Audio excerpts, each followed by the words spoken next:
fuck it. Yeah. I'm sorry, I just don't care anymore.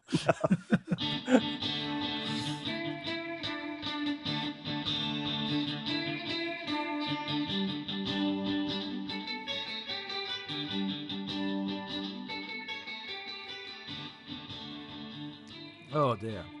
So you've come back from your travels. Yeah, I was about to say I'm back from the other side, but I still feel that I'm 30% still lingering there.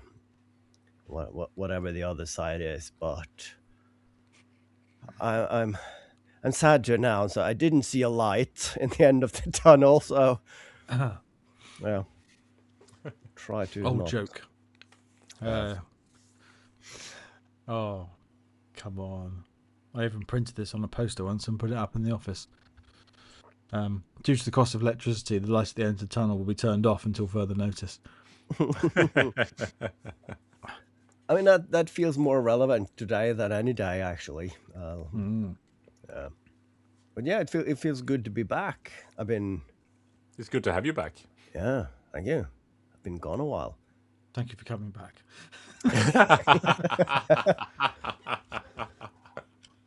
I mean, I think we now averaged out. Phil have attended.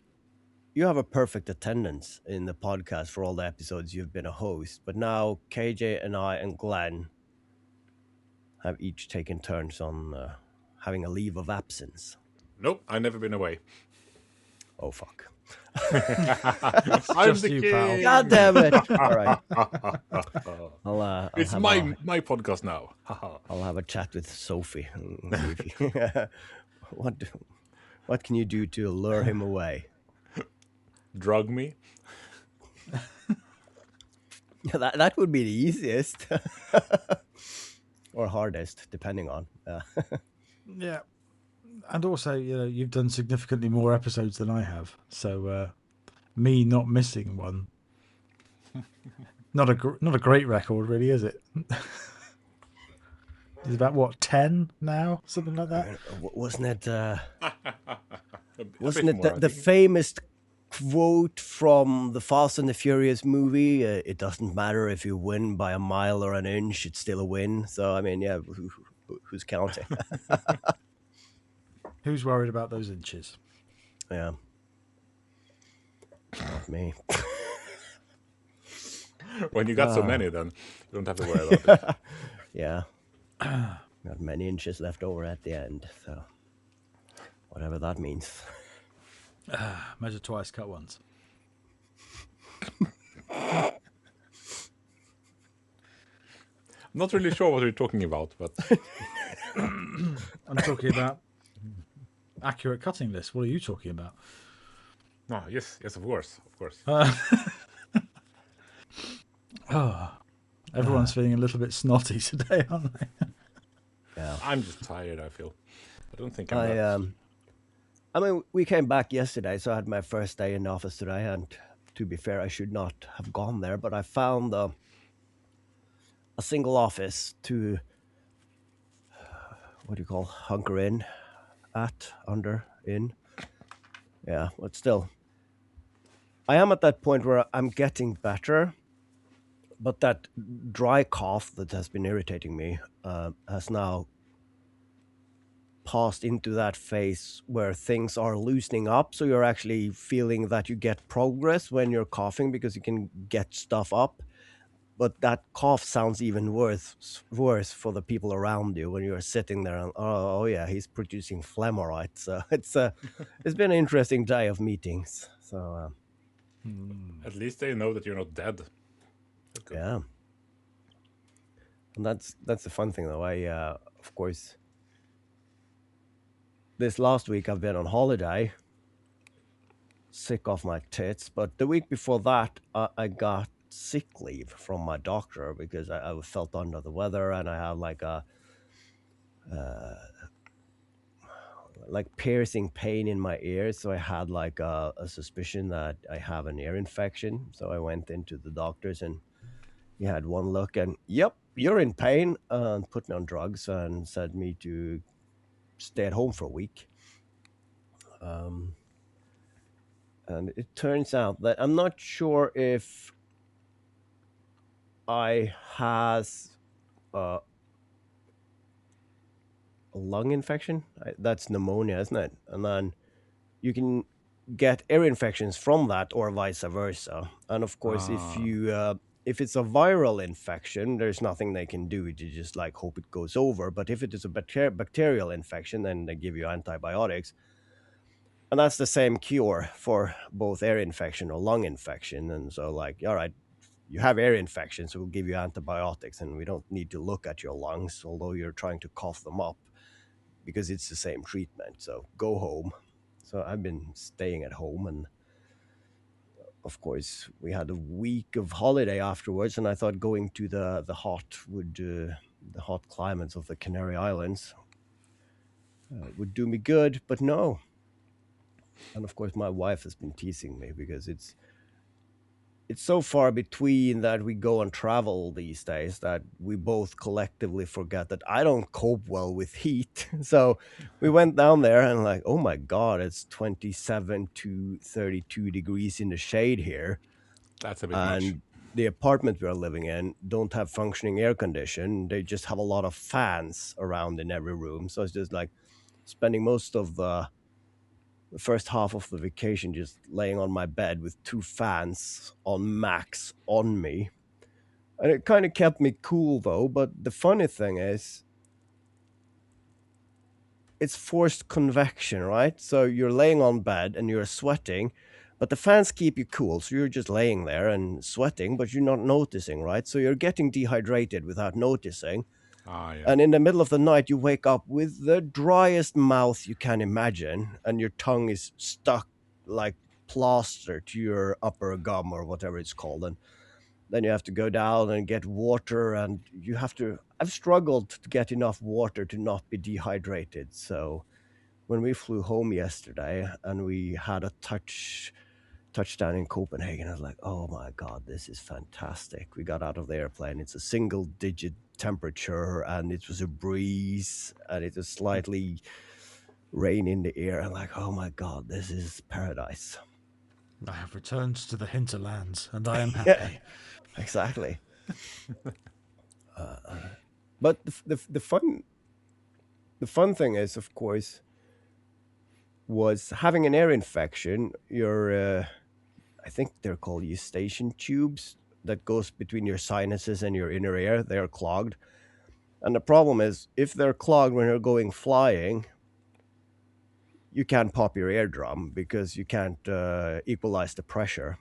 So I Ah, was just sitting there praying that the antibiotics has done its magic enough that it wouldn't be a problem going on to the airplane. And of course, you go into the airplane and then it takes off and air pressure drops. And I could feel a little bit of pressing on my eardrums. And then suddenly I could, inside my head, hear that sound when you blow up a balloon, but instead of tying it up, you just pinch it between your two fingers and you stretch it out, and it makes like this sound, the sound that kids like to make with balloons. And that just went off inside my head, and I was like giggling to myself just by the sound of it. But that release, I can't define it as anything else than an air orgasm. It was the best feeling. I mean, when you have clogged ear and pain for a week and you get that release, it's like, oh my God. And then, of course, sitting 5 hours on an airplane, and all right, but at some point we're going down to sea level again. How will that work? But it worked out perfectly.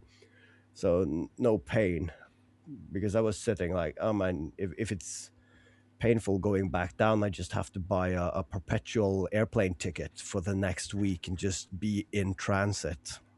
you just need a pressure chamber, like the biggest pressure pot you can find for Ooh. epoxy. Just sit in it. I mean, it's not like between the air's surface and airplane height, it's not like a dive chamber where you have several atmospheres of pressure. So it should be obtainable to just build a seal around the helmet and a bicycle pump to just make us a slight vacuum?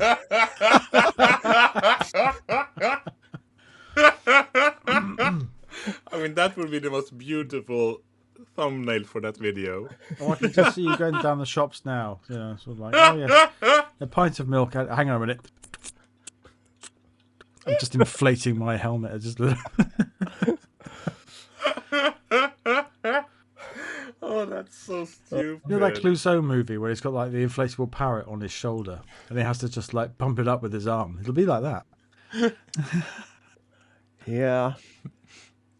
It got me thinking that, I mean, if you use it long enough, your eyes would pop out like Who Framed Roger Rabbit. What's the comic called that has like the eyes that stand out? He was very famous. I don't remember his name. But yeah. So you have to like every once in a while just pop your eyeballs back into the Back in. socket. Ew. Oh, it was Marty something, wasn't it? Marty. We'll look it up in that half pint. Yeah, we'll look it up at half fight. Yeah. And maybe just do headphones for this instead. So Yeah, keep it- Marty Feldman. Yeah. That's it. yeah. Yeah. Those eyes in a space helmet. Yeah, that would be a nice thumbnail. With a bicycle pump nipple on the top as well, and just Yeah.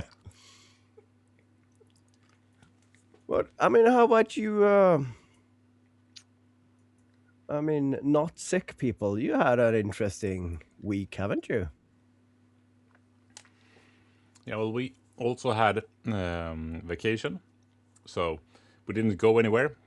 But now we did the big room switcheroo that we talked about for a long time, because the oldest kid needs a bigger room, and when we got the first kid, we still had our bedroom at the bottom floor of the house, and we had a crib in there and all of that. Then when the second kid was coming, we thought, well, the older kid needs his own room, but we can't just push him up to the top floor and ourselves have our bedroom one floor below him. That's not nice. So we moved our bedroom up, and then the youngest kid got his own room, which is bigger than the older kid. And my wife has been using our old bedroom, which has all our wardrobes, as her work, our home office. So that's not been particularly fun for her. So now we did the big switcheroo. So we moved out our entire office things from that room. We moved down our beds into that room, and we moved over my son's bed to our own old bedroom, and my wife's office stuff into that room. And I thought, what could that take? A day, perhaps? Maybe a day and a half? No. No. I was way off. So Took a week, didn't it? oh, we only started Friday. So it Okay. took Friday, Saturday, Sunday, and we're still not done. There's still stuff left, but I mean, the all the major components are there. But yeah, it was a lot. Beds, check. Kids, check. I mean, that's the Yeah, that's majority about, of it. Yeah. yeah. And I mean, I spent like, I think, an hour, maybe two, trying to figure out how the IKEA kind of bunk bed thing that my kid has as a bed. It's called Kura,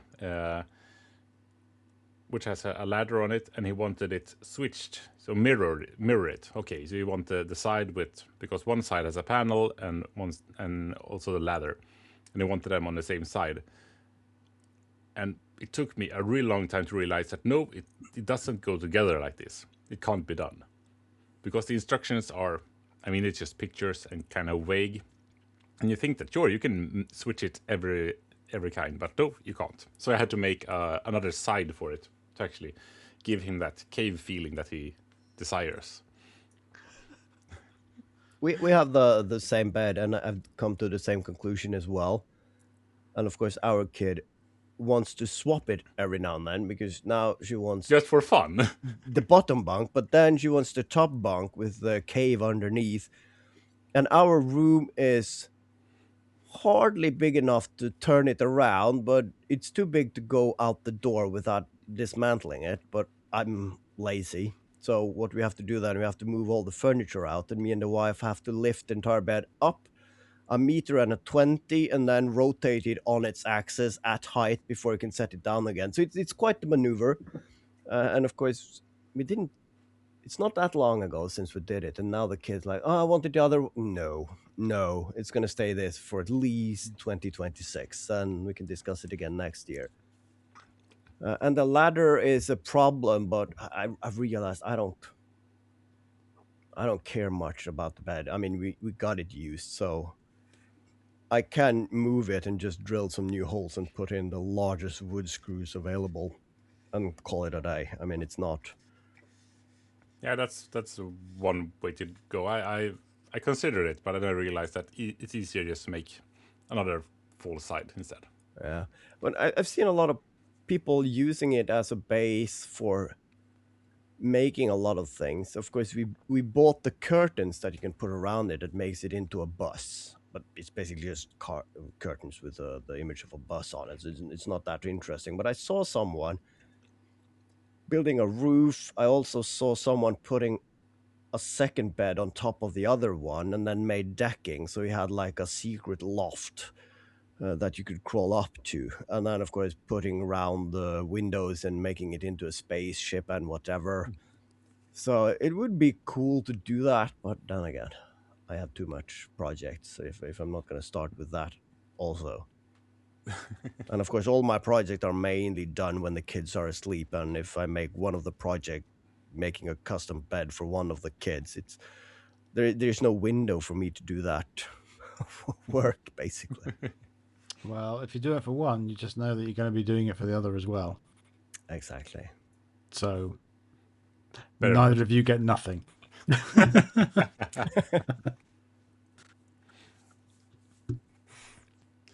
And I also did. I've been dreading a repeating cut on the table saw for a couple of weeks now. But now I thought, yeah, I will finally do it. So I did some test cuts and measured twice and thrice and all of that. I did the first cut and it went well. So then I was going to move the fence to do the second cut and realized that the fence was not locked. So the cut I did was like 5 millimeters wide instead of the expected 3 from the blade, which was, this is not how it's supposed to be. So now I know the ugly side of that project. But I mean, if the wrong cut has the thickness of like 5 mil, then you can get standard plywood at 5 mil, so you can just glue on and then start all over again. The worst thing is if you do a wrong cut in an odd dimension, or if the fence moved during the cut, so you get like a wedge cut with an angle but different size at every end. So I mean, if you measure it really closely, I'm sure it's not exactly correct, but it was close enough that I can't be bothered to actually remake the piece that I cut into. Which, I mean, if it would have been really bad, then that's what I would have done. But it's close enough, and I mean, it will still work. But I know which side I will have away from the camera. Well, you just increase all your other measurements by 2 mil, and now you've taken up that slack everywhere else. I mean, I did consider that at the time, but no, that that will end terribly.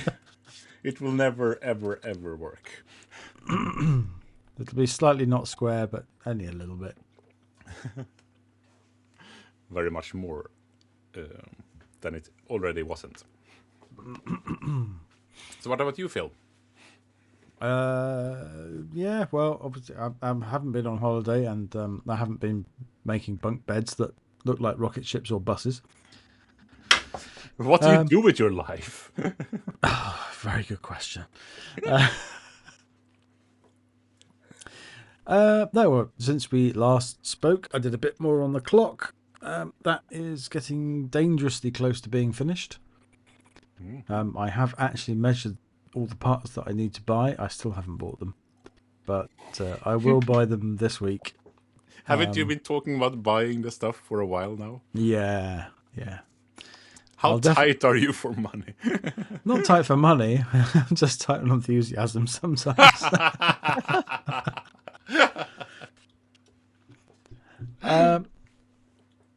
Yeah, so I'll probably order those tomorrow. Hopefully they'll be here by the weekend. And yeah, so the bottom segment is all fitted out with the dividers. One drawer is made. I stupidly thought I could make 2 drawers in one day, but knowing how fast I work, wasn't going to happen. So one drawer is done. The other one, all the parts are cut. I just need to glue it all together. Then all of the bits, stick it all together, whack a finish on it, stick it on the wall, call it done. Although Glenn did actually say that he was going to turn some pegs for me, and I said I'd send him a sketch and some dimensions, and I haven't done it. I'll probably do that tomorrow as well. Will you? Probably not. It's good that you know yourself at least. Yeah. Well, no, I was planning on doing it today, but then today just turned into an absolute shit show at work. So I'm not going to talk about that because no one cares. I feel I had the same kind-ish. So yeah. Yeah. So all plans you had of doing things. Oh, I could do that in I've got 5 minutes. No, you haven't got 5 minutes. You're going to be hell for leather. I even got in an hour early to fix something which I knew could be fixed because there's a time pressure because classrooms get used from like 9:30. I thought 2 hours, that'll be fine. It was not fine. It took me all day. During classes as well. During classes as well, yeah. So what did you learn being there? What did I learn? Don't break stuff halfway through the term and then try to fix it in 2 hours. Sounds like a good lesson. Yeah. But speaking about the clock, it really looks good. And I got like a small smidge of inspiration because we talked about the clock that I have, where I don't have the manual and I'm suspecting I don't have all the parts.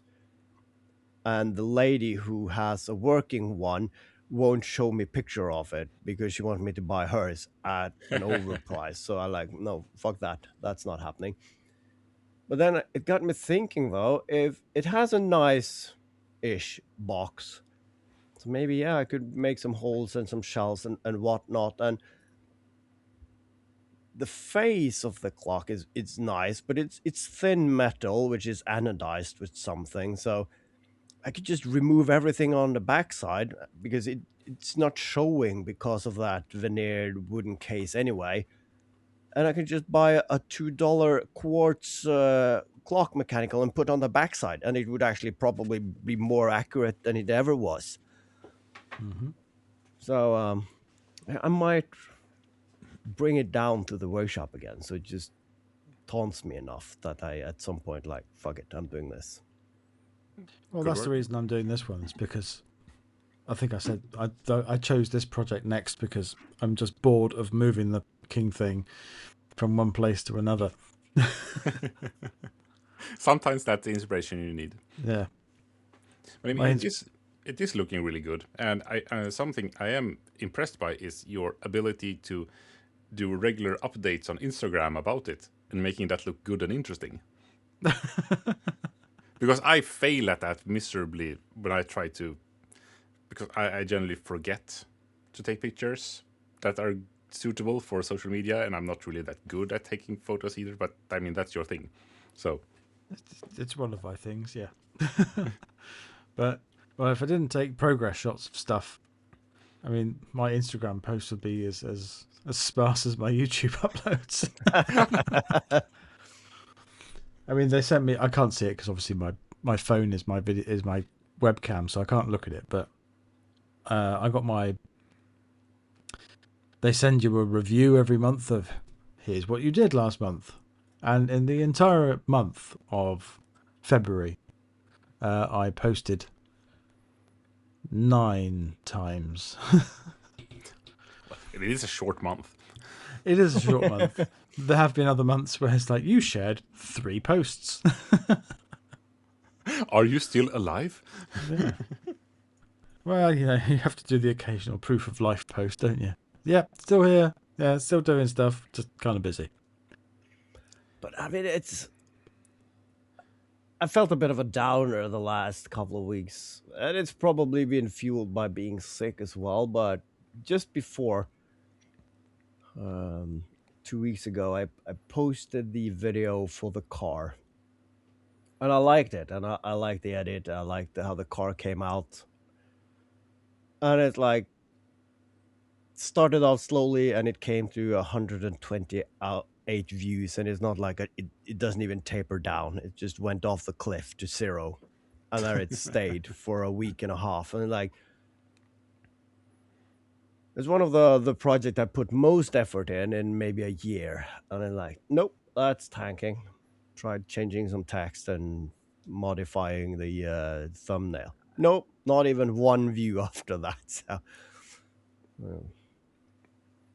but I made a short reel though, and that got to like 1,400 views. So maybe I should just make all my videos, like if it's a half-hour video, I can make it into 72 shorts and just start posting the first one and then the second one, because they seem to reward just posting at regular intervals often rather than putting out something that people are interested in watching.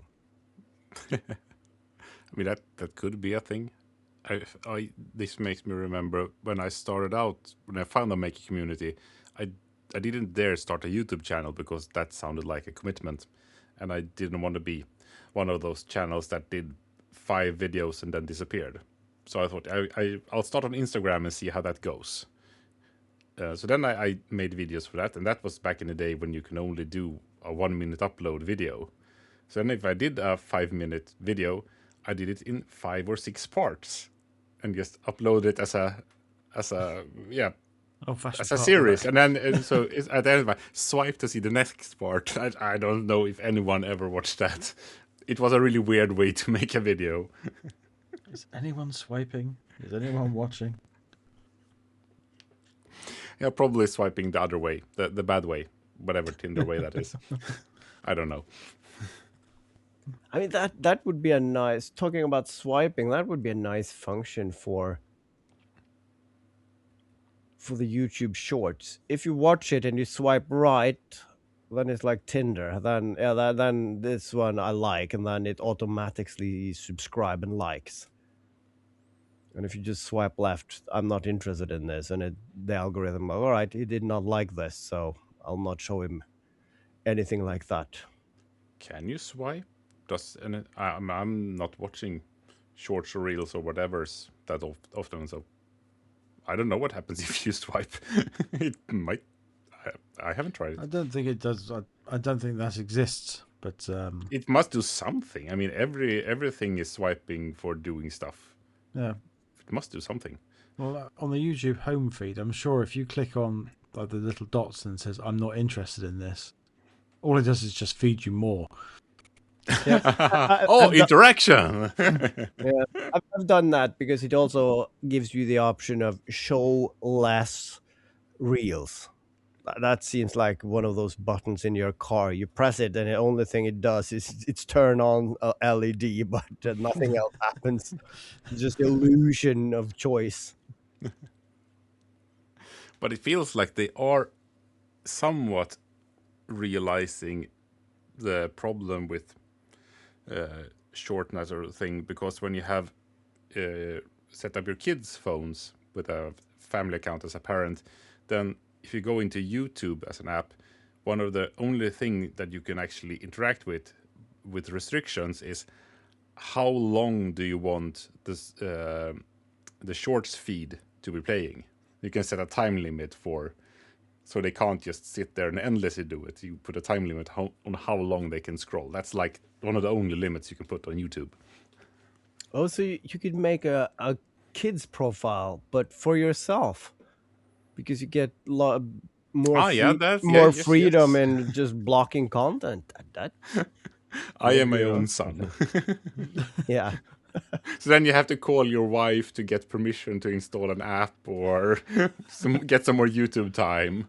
But it's interesting that because when we went on holiday, I did not bring my laptop, and I needed to check something. So I asked my wife if I could use hers because she brought hers. Um, and then, of course, I logged on to the Norwegian online marketplace. And that also has an algorithm, just like YouTube. It just shows you the same crap that you clicked on earlier. And then, just for the hell of it, I also opened YouTube, and it's a different YouTube. And it's fun using my wife's profile because she's not interested in any of the things that I'm interested in on social media. So of course her algorithm is completely different. So it's like watching the world through her eyes because everything I see is because what she is looking at. And it was oddly weird but also satisfying to just like it was almost like being in the old days when you were on Instagram and they just showed you random crap that in the order it was posted by someone. Yeah, that's like googling yourself on someone else's account and that sort of thing. Yeah. Never do that. No, never do this. So, Howard, what do you think of your car now that you had it a while? Have you Oh been yeah. using it, or have you been sick the entire time and not have a chance to use it? I took a day off to go and buy the car because it was in a neighboring city. So I took the train there and bought the car.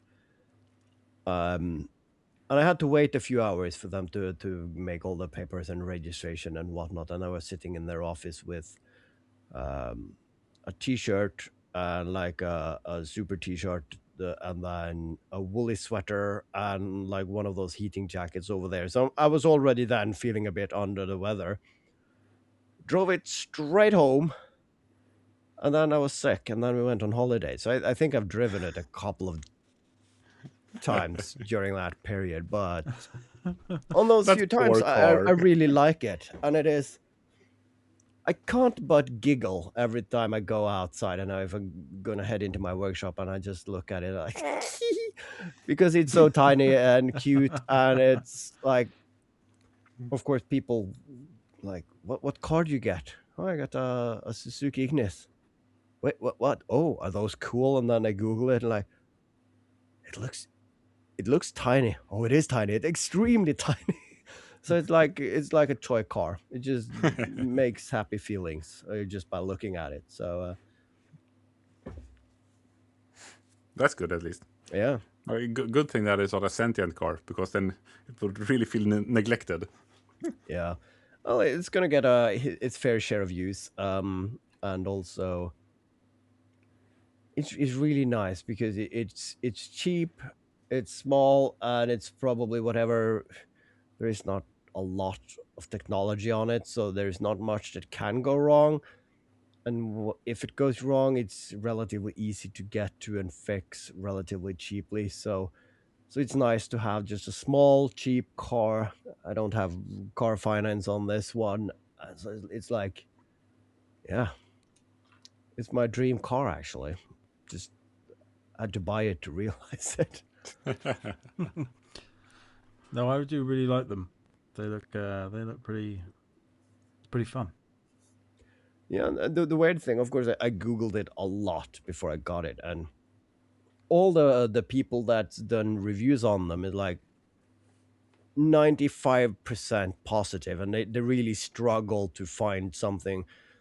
If there's anything negative, it's like, yeah, the plastic, you feel a little bit cheap, but yes, it's one of the cheapest car you can get, but still with a 4x4 and electric windows and an entertainment system. And so it got all the things that you really want in a car, but it costs next to nothing. So like, yes, the plastic might be a bit cheap and it squeaks if you with both hands yanks at it as a grown adult, but how often do you really do that? So no, I really love it. So yeah, it's gonna be nice to see how it will work for me without Yeah. ruining the bank or vice versa, whatever it's called. Nice to have a small car. Because Yeah. last week I was out driving and tried to park in a slope with a lot of ice in it, and I couldn't get out of it. So I tried to backing up to give myself some speed.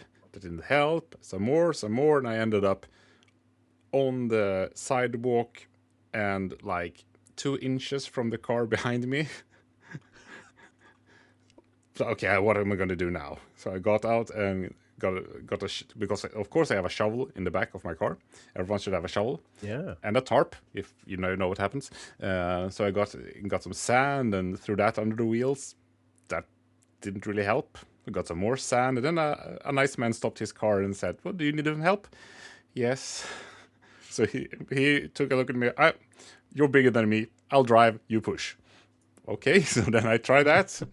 He sat in the seat and tried to push, and I tried to push, and nothing really happened. And we tried and tried some more, and then a young student just walked by and asked, "Do you need some help?" Yes, please. And then he also pushed, and then we actually got free. And I was so happy. They earned so much karma that day, and I feel, oh, a small car with 4x4, that would be great to have. Yeah. Speaking about small car, of course, when we went on holiday, we got a rental car. And what annoys me when you're renting a car is that I think we used the web page rental cars, so it just gives you a lot of car companies, and then you just pick what you want, and then they arrange for everything, and then you just get a confirmation from the company that you picked. And when you arrive to get the car, they ask you all the stupid questions that you already filled in the form at rental cars, but they don't Yeah. forward that information. So, yeah, do you want the extra insurance? Yeah, but I already paid for that. Oh, yeah, so you fixed that externally. Yeah, I fixed it by the company who booked the car from you. You should have this information, but she was oblivious to anything. But the car worked semi perfectly. We got it out and had it for 8 days, and on the second to last day, we got out, all four of us and the host. So we were five relatively big persons in this small car. And then turned the ignition on, and the check engine light came on, and the one fault after the other just popped up in the dash. I'm like, God damn it. And then, should I call the company and let them know? Then they would probably either tell us to stay put or come in. And then the host said, "Well, this is Spain. This is not going to be a fast experience." So like, and then we won't have a car for the last 2 days, and so yeah. But let's just drive to the place we are going to, because I mean, it still happened on the way to, so we can't stop on the freeway. So, and we deal with it then. So of course we went into the city and then parked the car, had a blast that day, and when we went back again, one of the faults were still popping up, and then we drove a few kilometers, and then it just disappeared. And then later in the evening, it popped up again, but just instantly disappeared. And the last day, when we were just driving to the airport, it didn't show up. So it's like, yep, we never mentioned it at all. Just turn it off, put the keys in the box, and left the country. So, So handing back over the keys, just sweating. So like, no, don't check it over. Don't check it over. Don't check it over. That's fine. Is it good, good, good, good, good? All happy? yeah. Yeah. Right. Bye. Well, that's a good thing though. We were leaving so early that they did not open, so we had just used the deposit box, the hole in the wall, to put the keys in. So we did not have to talk with anyone either. So, Nice. and then of Good course it planning. it worked when we parked it. So whatever happened in the parking lot for the few hours before they arrived at site, I'm not responsible for. Sounds like a you problem. Yeah, exactly.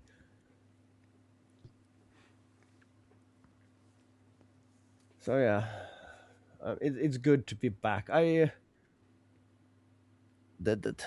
not sure if that's good sign or not. But the older I get, the more I get out of holidays is the realization that I really like staying at home. And me and my wife, we have traveled a lot, so we are kind of uh, at our A game. So before we left, we changed the bed sheets into new ones. We put some cold drinks in the fridge ready for us to come home. We set the temperature so that when we get back home, it's like a decent temperature, so you don't have to freeze while you're putting logs on the fire and whatnot. So it's nice just coming in, drop the luggage, and everything is clean. The kitchen is clean, and you have the appropriate amount of snacks in the fridge. But still, nothing matches being able to go to your own bathroom. I mean, that is divine. But yeah, I don't want to leave the house, and that's my plan. I'm not going to leave the house for other than work this week, maybe not even next week.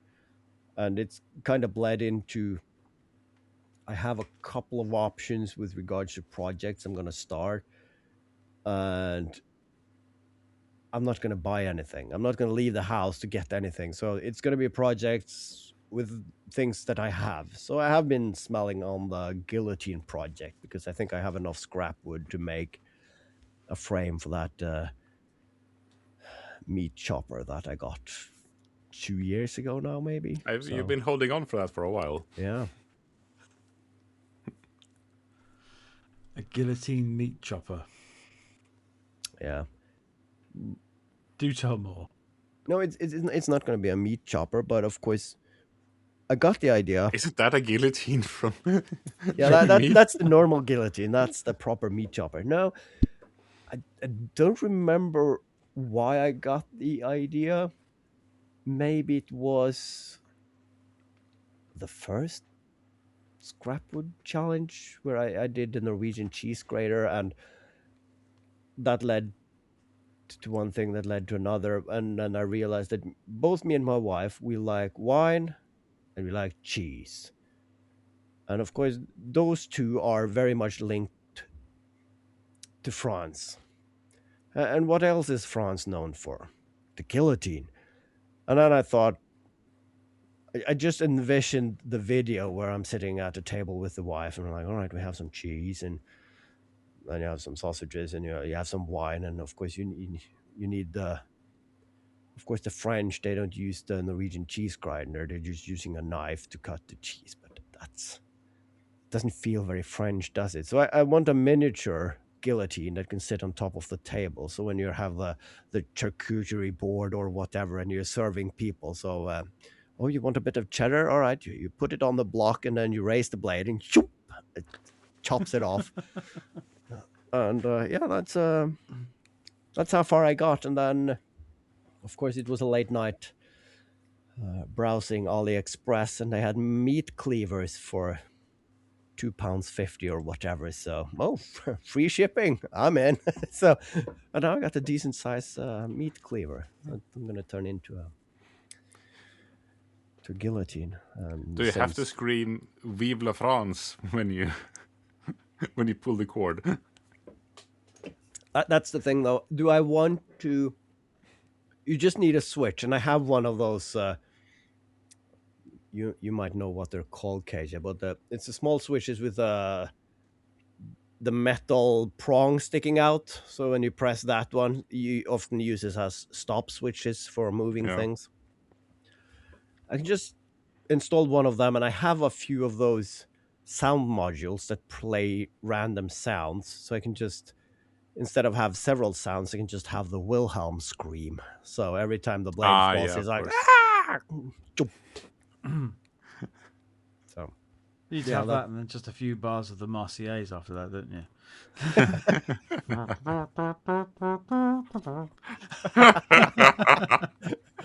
Well, now you have the recording as well. Just that's bloody brilliant. Will you add a breathalyzer to it as well? I mean, how much wine are you allowed to have? Very complicated now, isn't it?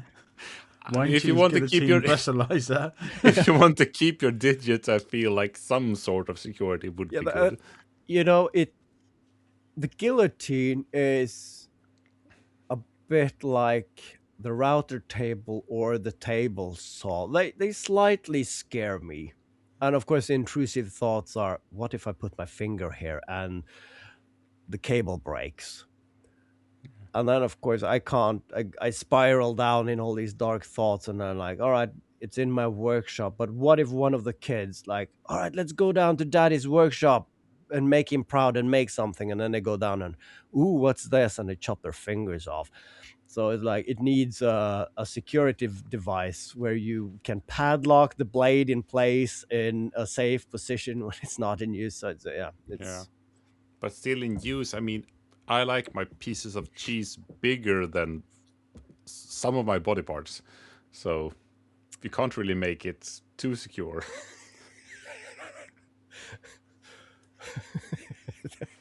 that's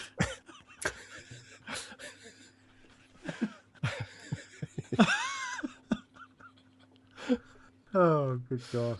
uh, Been a very long I'm day. grasping for directions to go here, but none of them are going to end well. Nothing is helpful. When's the half pint due? Feels like it's right around the corner. I think we might be close.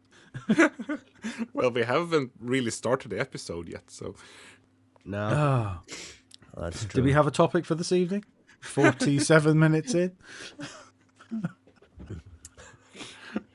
Chopping body parts? No. Modeling body parts out of cheese. I don't know. Yeah. you have to make a small Frenchman before you cut the head off. No, I'm thinking Cheese. though. Could you put a block of cheddar on the CNC? How well would it?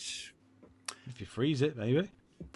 I do not know the feeds and speeds for cheese, but I'm sure you can find out some way. I think it's a bit of the same issue with aluminium, that you can very easily clog your bed. Yes. So freezing it, that's a good. That's a good. Maybe not approach. freezing. I don't know how well cheese freezes. No, I don't So- think freezes, but really cold would be better. Very, very cold. But what kind Yeah. of bit do you want? A down cut or a compression bit? I'm not sure. Something really pointy, I feel. Then if you do it wrong, then it's gonna burn it, and then of course you're gonna have grilled cheese in your groove, and that also sounds kind of wrong. At least taken out of context. Doctor, I have grilled cheese in my groove. Oh dear. It's curtains for you, my friend.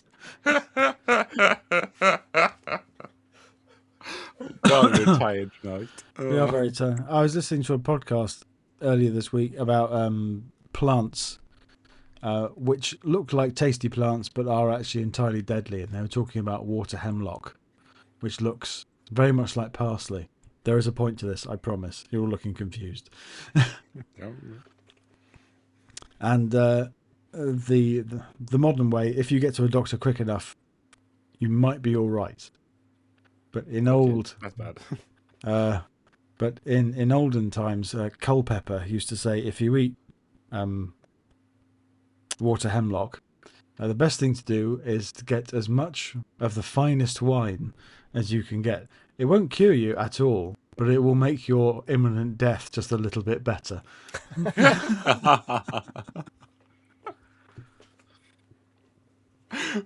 Oh, that's, I mean, if you're calling the hospital hotline and ask for advice, oh, do you have a special bottle of wine that you saved for a special occasion? Now is time. Just Good luck. Just pop that in the fridge. Not for too long, because you haven't got long. It's an interesting question. That I know a few people in the health trades, so maybe I should ask them, what wine do you recommend with your last supper, so to speak? Considering all the poisonous things that you can accidentally ingest, what wine goes best with them? I mean, that is a reasonable question. great pairings with Deadly Nightshade. Yeah. You have the red wine, which will make your life better, but you also have this rosé that will actually cure you because it will balance out the poison. So, but it tastes like crap. So, yeah, it's your choice. But before we segue into the half pint, I have a question for you, Phil. It's more Oh. like a placeholder, so we're allowed to think how we can segue. But you were talking about a giveaway. The question is It was. how the numbers risen so much that you're doing a double giveaway. That's question number one. Mm. You can answer that one first, and then I Oh, can. okay. Right, Yeah. yeah. Well, yes. Because when I did the 1,500 subscriber giveaway, I said I'd do another one at 3,000. Which at the time, Social Blade predicted that I would reach 3,000 subscribers in the year 2030. So I thought I'd have plenty of time to organise that. I've sailed past it now. I'm like 3,300 and something. Damn that Which is successful video. damn that successful video, because Yeah. it now means that every video I put out after it will be terrible in comparison. um, yes, so I mean, I have actually sent off a couple of emails to a couple of my favourite product people, asking them, "Hey, I'm doing a giveaway. Would you like to give me some free things?" So far, I have received no answers. So it may just be some old tat from the garage and a bag of sweets and some stickers. Yeah, that's because Nothing wrong with that. No. Helps you because clean out the workshop as well. Yep. because that's a good transition into question number two. Because I've been thinking like, all right, should I do a giveaway for 4K?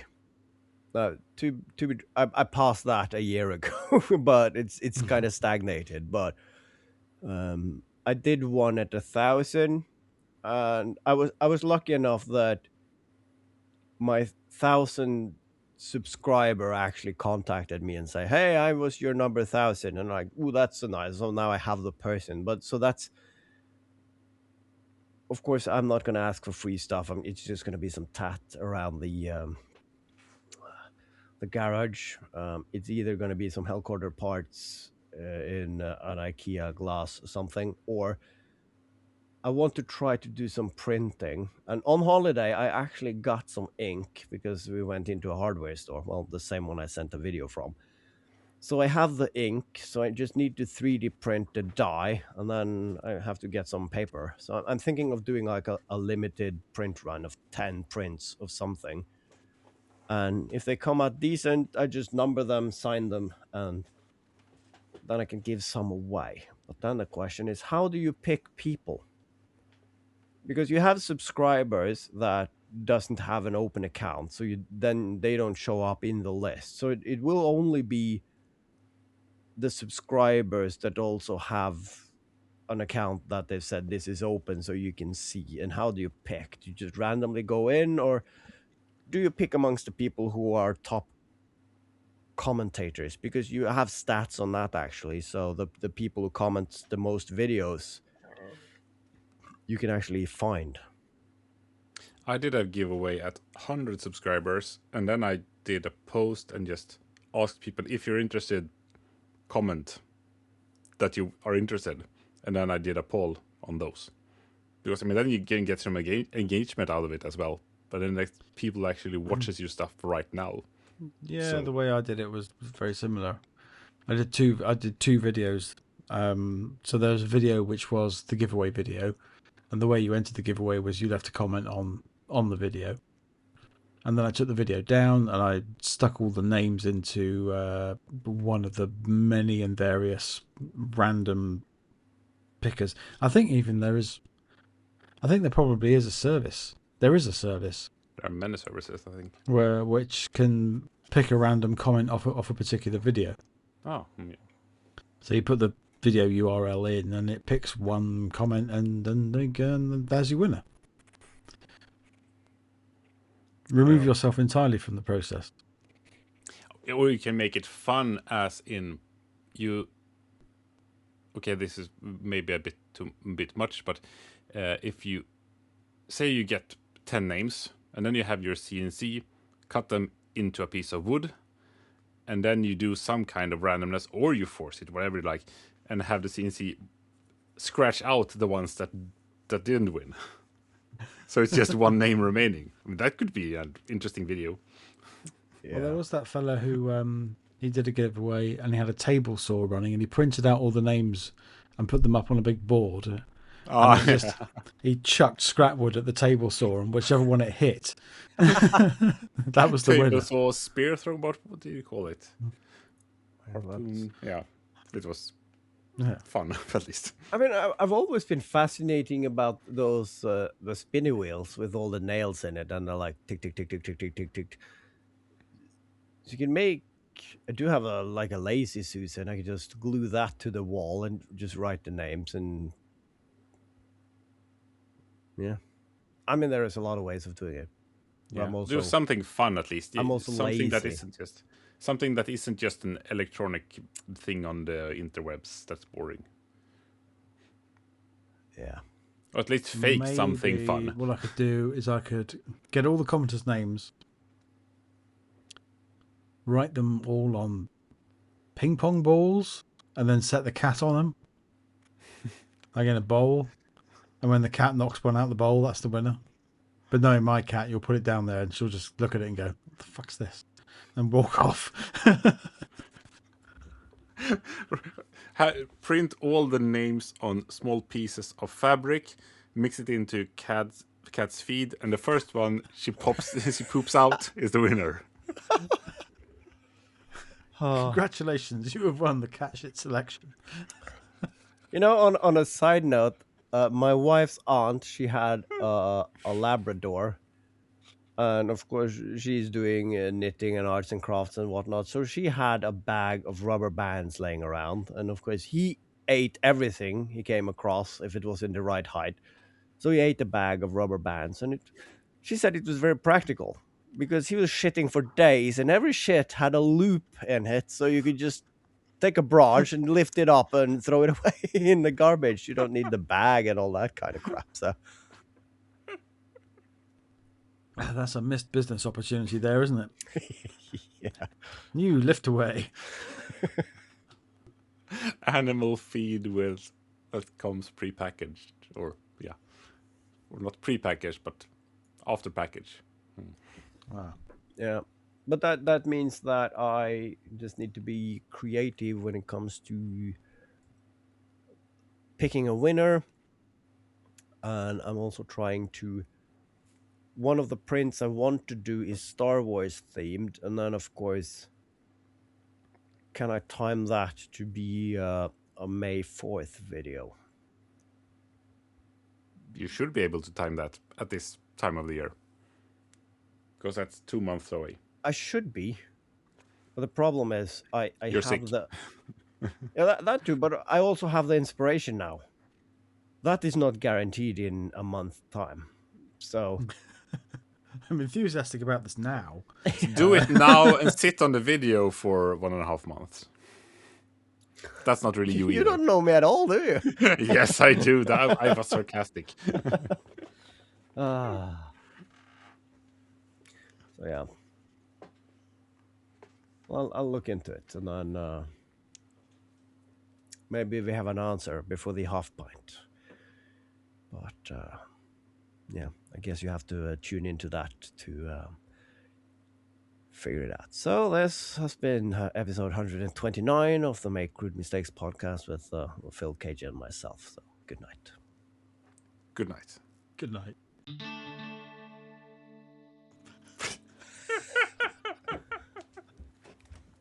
Well, I mean, it works. It works. Yeah. And the good thing, you could take. I'm saying you, but I'm doing the edit here. So you could take that and just copy paste it in the beginning of the episodes, play the music, and then the episode. Then you get one of those looping episodes that you can just listen to around and around and around. How long could we string our listeners along before they realize, hey, wait a minute, This sounds a bit familiar, like 20 minutes back. Very familiar about all this. That's a 10-hour episode is kind of a giveaway. Pun intended. I was having that the other day with my podcast app. Something was going wrong with DAI, Dynamic Ad Insertion, which is this very annoying thing where ads aren't baked into the podcast, but they're just thrown in. So if you're listening in Bristol, you get ads which are relevant to Bristol, blah, blah, blah, blah. Yeah. But something was going wrong, and the ad would play, or even the ad wouldn't play, but where an ad would have been, it didn't play, and it just jumped the podcast back like 40 seconds. But it was so seamless. It was like I'm getting real weird deja vu here. I'm sure I've heard this before. But the problem is then, did it then try to insert a new ad at the same place and fail and do the same thing? So you got an infinite loop there. Like a Groundhog Day podcast. Exactly. Thing. Well, this episode I was listening to, I just gave up on it in the end because it was just I've listened to the same segment about 4 times now, and I'm bored. And it doesn't matter if you skip forward, something will happen. It'll just jump right back to that point where it was like, no, turn it off. I'll do something else. I mean, that sounds like an art project. Just It having a lot of jump backs in an episode. The infinite podcast. And you're the man to do it. That sounds No, scary when you leave say us it like out of that. No content all the time. Well, that's a good tagline for it. Yeah. Streaming nothing forever. How would you... I don't remember what game it was, but it's an online multiplayer game that it was taken down. They were shutting down the servers. They're just discontinuing it, but the company said they will keep the servers running until the last guy logs out. And of course, it's an old game, so they have been losing people playing it, but a group of like 14 people like decided, all right, game on. If they're going to be true to their word, we are going to keep at least one of us online at any given time so they don't turn the curtains and close the door. And I think they kept it going for an insanely long time before some glitch and the few guys that were online lost connectivity or something, and then they just... Well, yeah, that would be the same with an infinite podcast. You just keep rambling, and then, of course, another guy have to come in and take over so you can leave. So there's always someone sitting at the mic talking. Isn't that just Twitch? Or the By this bad point. audio podcast. So yeah, let's move along. Move on, move on.